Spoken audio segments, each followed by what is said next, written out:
a young player very much, came onto the docket last night. David Ornstein put it out as we were on the transfer show that Chelsea is speaking to Malick Fofana. He's the latest left winger they've targeted because they've tried for a few, and Nico Williams looks like he's Barcelona bound. The next cab off the rank for them is Malick Fofana, the Belgian international at Lyon. However, his agent's spoken in the past about liking us. And now L'Équipe put out as well that Liverpool could make a move for Malick Fofana if another attacker leaves. And you never know, because we'll talk about Darwin Nunez. There's questions now around Luis Diaz, isn't there, as there's been for a while. So it does feel like it has to be the clubland scenario where one out to get one in for Malick Fofana. But his name is back on the docket. That's important to say. And it does feel like, as we talked about on transfer market metrics before, an interesting signing, if it was to be the case. That if you look at his headline stats in Ligue 1 and the Europa with Lyon this season, 11 goals and 5 assists, 16 goal contributions. For a 20-year-old on low wages, as reported, there's real talent there. I don't think you could dismiss it. And if you look at his absolute best statistics on FBref and what he highlights best, there's key things to say, which are evidence there. I mean, 98th percentile progressive carries, nearly 7 per 90. He's a carrier. Diaz is a carrier, isn't he? So maybe that comes into the mix as well. Decent as well. I mean, he gets it high up the pitch. Progressive passes received in the 90th percentile as well, nearly 11.5 a game. So he gets it high and he moves it, carries it well. You could see this one, couldn't you? Again, I'm not sure it's a first choice, one they're absolutely wanting to do, but you could see Malick Fofana being one here that Liverpool are looking at. Is he first choice? I wouldn't be sure on that. But for a young player, if Liverpool are going to make those development signings, which you don't mind seeing as well, we should be in that market. We never want to be the third link in the chain where we're spending tens, hundreds of millions. We want to get them early, don't we? I know people will talk about multi-club here, but there is a lot to like around Malick Fofana as a player. So we'll see if anything develops with this one. One situation that is definitely developing more and more. I mean, it's 99.99% certain that Darwin Nunez will not be a Liverpool player by the end of this transfer window. And early on, we all hoped Saudi would be the bag, wouldn't it? That would help us with the moves. But doesn't seem to be the case, does it? And we mentioned this on the transfer show, and there's been other reports to it. The suggestion is that Nunez wants to remain in Europe. Ideally, Spain, because that's where his wife's family are, and that's where he has the homes, etc., would be the ideal scenario. But this one seems to be really heating up, if that's the right phrase.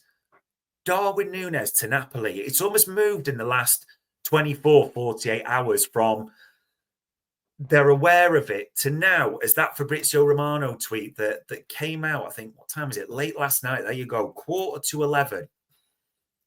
Discussions between Napoli and Darwin Nunez continue as he's high on the shortlist. Talks are ongoing with the players' camp and scheduled this week. Nunez also has proposals from the Saudi Pro League and European clubs. I mean, that's not bad to hear that there's options. I suppose the only downside for this to me is if it is straight cash, and this is important to say, if it is straight cash, you're going to get less from Europe, aren't you? You're going to get less from Atletico. You're going to get less from Napoli because of the way they operate. If it's a straight cash deal, Saudi's the one for you. However, maybe what would suit us better and what I think we'd all like is, now, Romano's already said about him being involved in an Alvarez deal seems highly unlikely from what he's heard. So I get that. But if you can do a trade in any way with Napoli, get it out of your system as I'm saying this. Get your AFCON, get your injury record, etc. All those things. If Liverpool want to win now and are after an elite striker, the man on the screen who's been at Galatasaray on loan, has 1 year left of his contract. Everyone, Napoli and him, want him to move on. Victor Osimhen, who has hit in all competitions there as it is seen, well, the Turkish Super League and the Europa League. 32 goals, 6 assists. He is a marksman, isn't he? And I get people will be saying that, well, you can't lose him and Salah for that month in AFCON. However, Liverpool have done it before with Mane and Salah, haven't they? In fact, last time it happened with Mane and Salah, you may just want to check what their record was like in that month. It's just an important point to make there. And as I bring him up on the screen, I've got him on FBref and overlaying with Alexander Isak as well. There's clear things that Osimhen brings you. You accept probably the deficiencies, if that's the right phrase, because you look at what he does bring you in terms of pure goals.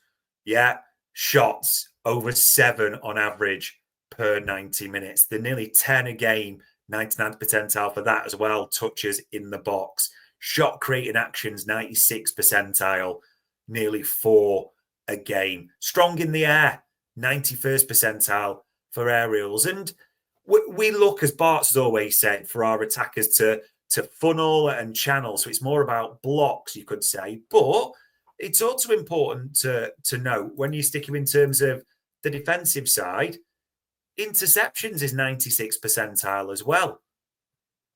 So there is, if you focus on the strengths, a hell of a lot to like. What also terrifies me beyond belief, there's people in the chat panel mentioning Chris Wood here of all people. So I don't know where that's come from at all. But strikers we've got to talk about and keep in the mix right now.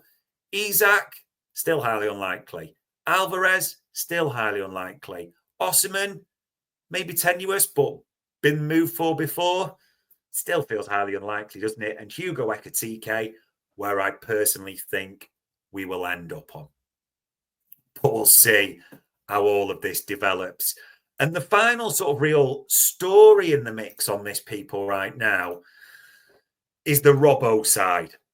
Now, this has been tweeted, I think, is it this morning or is it late last night? There you go. Yeah, just a couple of hours ago, literally, from Fabrizio Romano.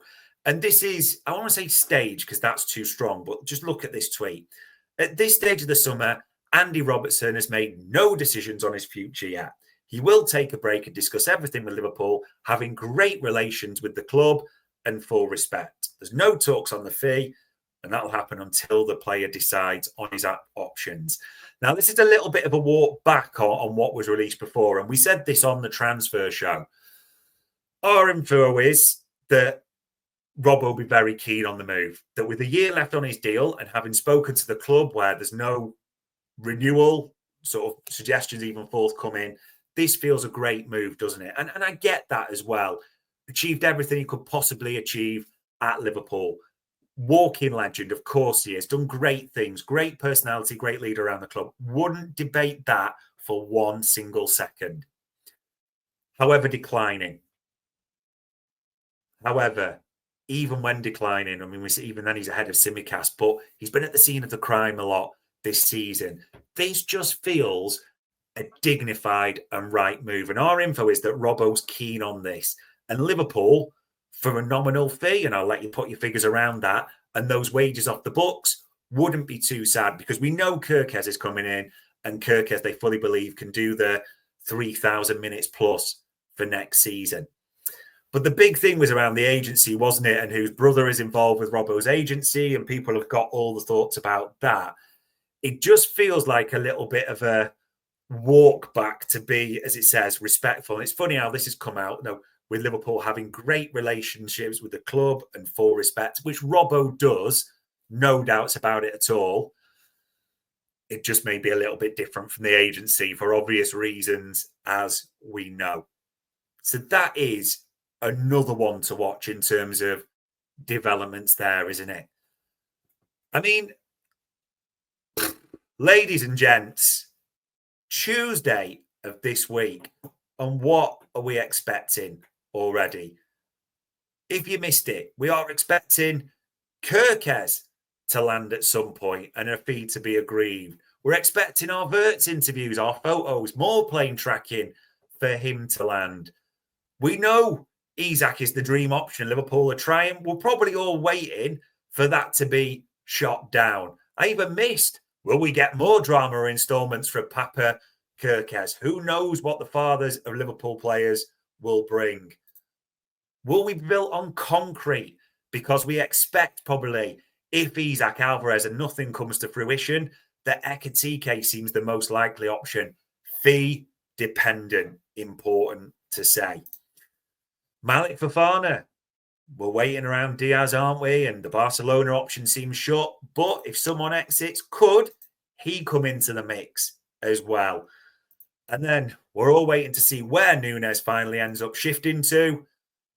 Maybe some of us are manifesting a Victor Osimhen, because if we can't get an elite attacker like an Isak or an Alvarez, maybe this is the next elite, because Liverpool might, as many of us think, when these elite players, your Salahs, your Van Dijks, your Van Dijk, Salahs, Alissons have only got 2 years left, too many names.